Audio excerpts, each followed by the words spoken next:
talking to Izzy. She's one of our excellent osteopaths here at the Vale practice.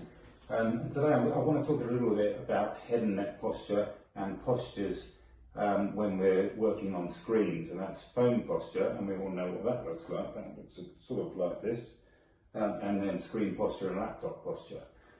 So we think about our weight as a whole body quite a lot, don't we? But we never really think about the individual parts and how much they weigh. So I was thinking the other day about how much individual parts weigh, and a few years ago I weighed my head in my bathroom with my head on the scales, taking a picture of it, and lo and behold, it was exactly what the anatomy books tell me. The head weighs 5 kilos, between 5 and 6 kilos. Now 5 and 6 kilos, that's roughly 4 laptops or 5 pineapples. That's quite a heavy weight, isn't it?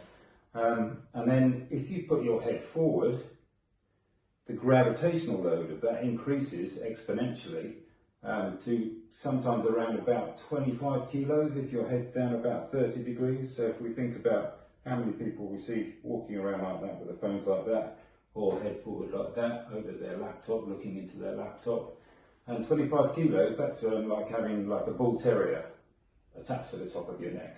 So that's So I've got Izzy here, and she's really keen on patient advice and talking about posture and how it affects the body long term and short term. So I'm going to hand you over to Izzy to give you some advice about head and neck posture and screen working. So Izzy, do you want to tell us a little bit about that? Yeah, sure. So I think what's useful is to indicate or kind of demonstrate roughly what we look like when we tend to spend hours sat at a screen. It's going to look a bit exaggerated, so don't worry, you don't all look like this, but for demonstration purposes only. So we're sitting, the core here slumps down as we fatigue and we get tired. The shoulders are rolling in, we're getting a curved back, and in order to look at the computer screen, we're then lifting our heads up. Now the issue with doing that for long periods of time is this.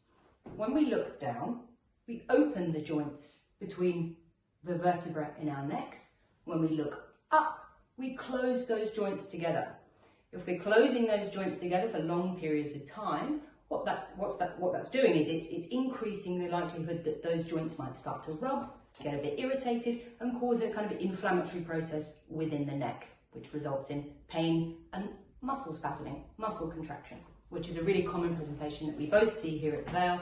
People coming in with this tight shoulders, stiffness in the neck, arms aching, everything just feels a bit rigid, etc.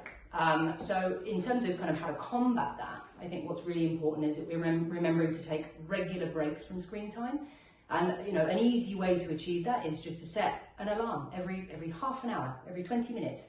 And that's getting yourself up, standing up, out of that position. And even if it's just for kind of 10, 20 seconds, just to kind of offload, decompress those structures within the neck for a short period of time, just to kind of break up that compressive cycle that is then kind of resulting in these inflammations that are building up in the neck. Okay, thanks Izzy, that's really good. So we're going to leave it there. We'll see you next time for some more postural advice maybe. And in the meantime, you go ahead, weigh your head, see what it really weighs. Bye.